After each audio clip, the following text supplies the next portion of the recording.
Okay, so we are going to keep attacking Corey and hopefully not just shipping him money. He's been he's been calling my three bets out of position. Like you know the hand where he made a flush against my top with 6-3 diamonds. So I'm definitely going to be attacking pretty hard. 10-6 of clubs.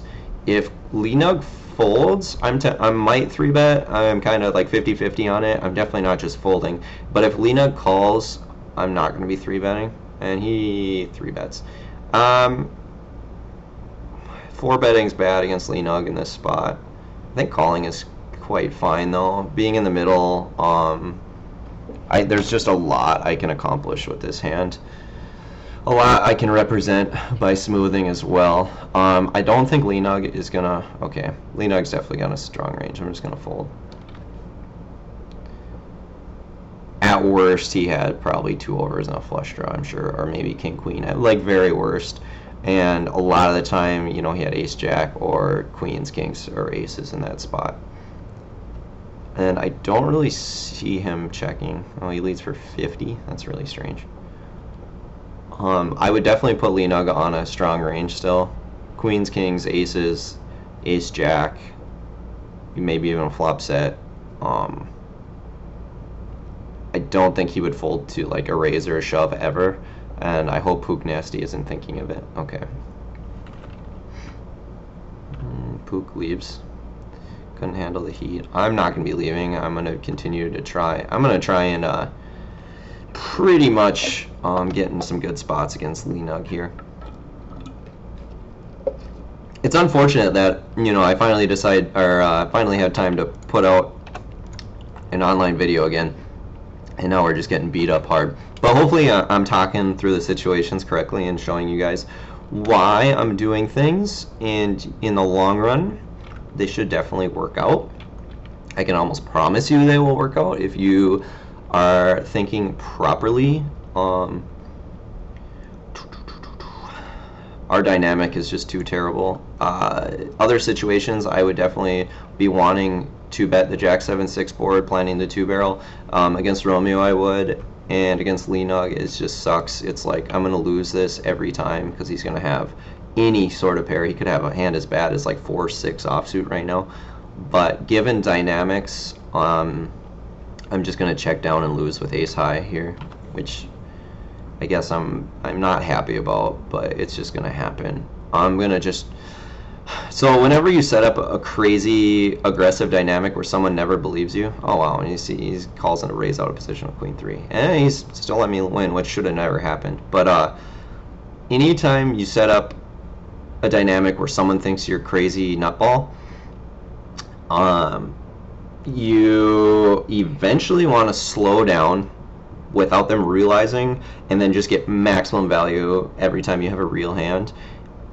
And it's going to take a little while. It's going to take like 2 or 3 calls of them getting beat up before they recognize that, like, oh, this guy's isn't just barreling off. Like, but you kind of get psychologically trapped into it, especially after, you know, I got in with 7s pre, and he had ace king, and he, you know, he won that, and so he thinks, you know, I'm willing to just go all in with 7s, even though I talked the situation out. So that right there kind of opens up his mind a little bit to be like, oh, I'm a crazy, aggressive, gamble happy kind of person, which is kind of far from the truth. I'm not going to auto fold this. No, I'm going to fold it. Okay, and then my 3 bets, I think almost every single 3 bet I've lost to him, and you know he got a check raise in on the river, and I called. Like, just everything has added up to, especially with me not showing my hands, that I'm just an idiot pretty much in his mind. So I have to use that to my advantage, and the best way of doing that is against Lenug is to not barrel off bluff, but just try and get his best thin value as possible until he kind of like changes his mindset. But as long as he's calling out a position with everything, I'm gonna keep playing. Unfortunately, he's sitting out, but he hasn't left. If he leaves, this video is going to be over, unfortunately, which I'm not happy about. You know, Lenug took about, I don't know, probably 700 from me, but so it happens. I'm going to, I think Romeo's just going to let me check down, I think, the way we've been playing. I could even raise a turn bet, which I think is okay. He's never going to fold a queen, and it's just not very believable if he has an 8 or a 7. However, if I call with ace high there on the turn, I have to be willing to call river bets, and so many rivers are just hard river calls, and so I think that's a fold or raise spot and not a call spot, just because he's putting me on an ace. But I play my buttons super hard, heads up. It's pretty much the best way to play, and I almost c-bet every time, regardless of what I hit. Even if I flop quads, I'm probably c-betting. I just stay super consistent with it. There's very few flops that I like checking back. 3-betting ace king, obviously. Just hoping that Lena comes back.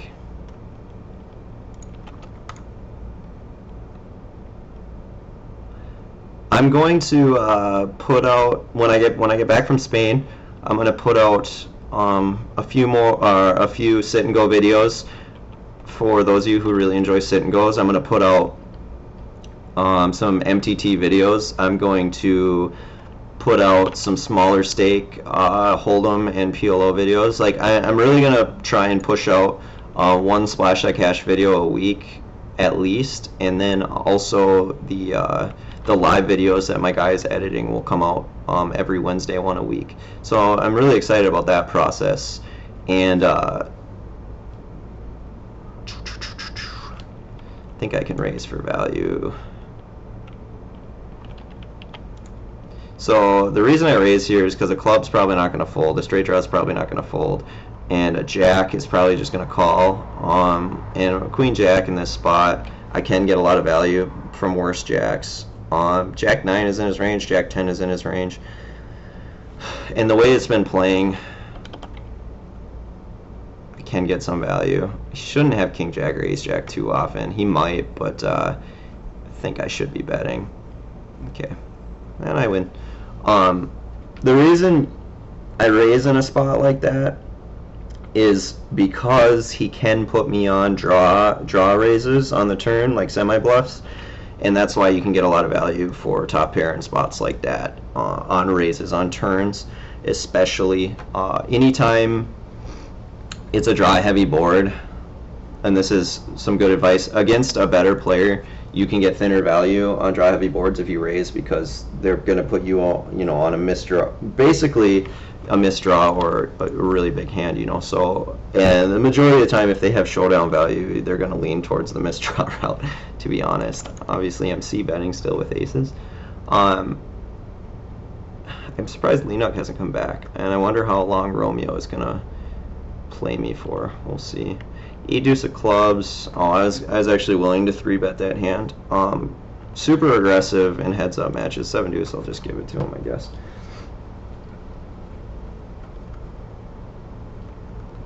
Unfortunately, I am going to end up ending this video because Lennox's not coming back, and I don't feel like there's a ton of value against Romeo, to be honest.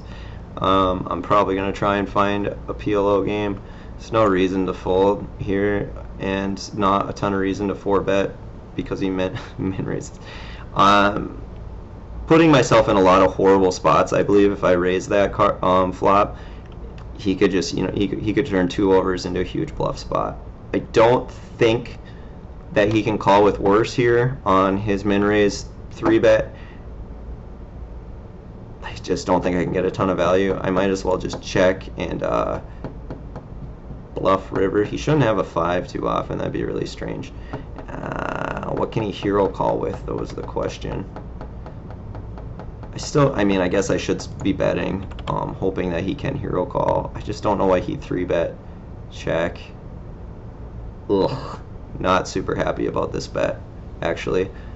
I'm just gonna check, I suppose.